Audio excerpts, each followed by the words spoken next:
Sọ mẹ́rin tí mo bá sọ. Ta ni? Demola.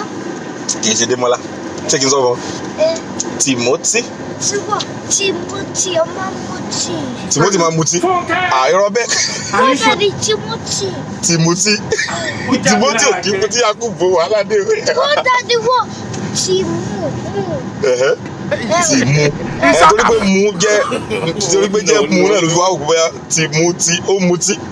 Wàhálà dé akúbò pa mí. Timothy.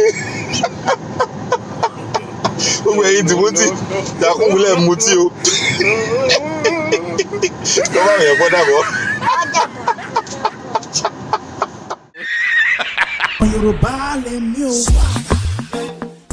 Kindly subscribe to our YouTube channel Yoruba Pikin and remember to hit the notification bell to enjoy more of our videos. Thanks for watching. Bye.